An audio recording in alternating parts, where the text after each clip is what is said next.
वाराणसी से अगली बड़ी खबर आपको बता रहे, व्यास जी के तहखाने में पूजा मामले पर सुनवाई। मुस्लिम पक्ष की याचिका पर सुनवाई हुई है। 15 फरवरी को इस पूरे मामले में अगली सुनवाई होगी। बड़ी खबर आपको बता रहे हैं, मुस्लिम पक्ष की याचिका पर आज सुनवाई हुई है और इस पूरे मामले में अगली तारीख मुकर्रर की गई है। 15 फरवरी को इस पूरे मामले में अगली सुनवाई होगी।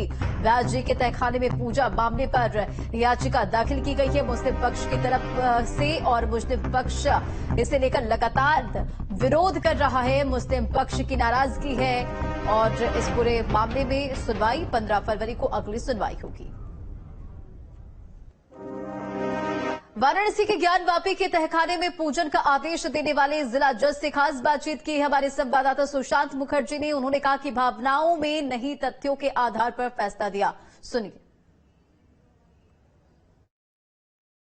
मेरे साथ पूर्व जिला जज अजय कृष्ण विश्वेश जी हैं। सर, एक ऐतिहासिक फैसला आपने दिया है और न सिर्फ 21 वर्षों बाद वहां पर पूजा पाठ शुरू हो पाया, जो कि एक लंबा इंतजार था।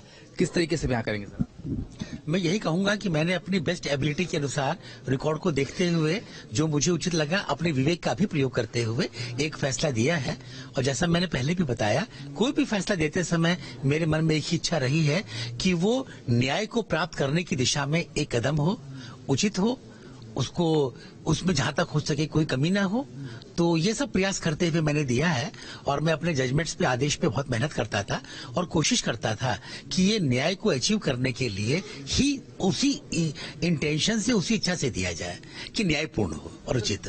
पर लगातार आपके लगातार फैसले आते रहे हैं, पर ये जो फैसला आया, जाहिर सी बात है जब एक पक्ष का फैसला आता है तो दूसरे पक्ष जो असंतुष्ट होता है और उसका हक होता है वो हाई कोर्ट जाए, उसके बाद सुप्रीम कोर्ट जाए। जिस तरीके से दूसरा पक्ष इस फैसले से लगातार दुखी रहा है, आप क्या कहना चाहेंगे सर इस पर?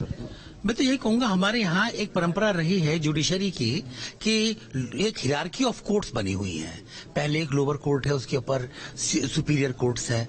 हमारे यहाँ सिविल जज जूनियर डिवीजन की कोर्ट होती है, उसकी अपील जनपद न्यायाधीश सुनते हैं, उनका भी फैसला आखिरी नहीं है। उसके बाद ऑनरेबल हाई कोर्ट में अपील होती है, ऑनरेबल सुप्रीम कोर्ट में भी जा सकते हैं।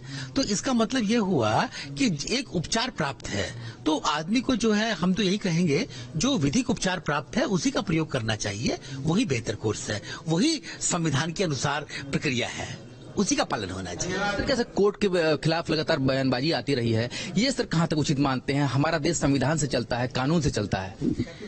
ये एक जो है डेमोक्रेसी है, रिपब्लिक है, हर व्यक्ति अपनी बात कहता है, लेकिन बेहतर कोर्स यही है कि जो जुडिशरी का किसी कोर्ट का आदेश आ जाए, उसके विरुद्ध विधिक उपचार का प्रयोग किया जाना ही उचित है और सर्वसम्मत है और हमारे संविधान की भावना के अनुरूप है। एक अंतिम सवाल है, एएसआई की रिपोर्ट आपने पढ़ी है और एएसआई ने जिस तरीके से वहां पर ग्राउंड पेनिट्रेटिंग रडार से सिद्ध किया है कि वहां पर मंदिर को तोड़ के ही दूसरा निर्माण कराया गया और कई साक्ष्यों को प्रिजर्व भी रखा गया। अब ये सारे साक्ष्य और ये रिपोर्ट आगे आने वाले दिनों में इस पूरे मुकदमे में किस तरीके से ठोस सबूत के रूप में काम करेंगे?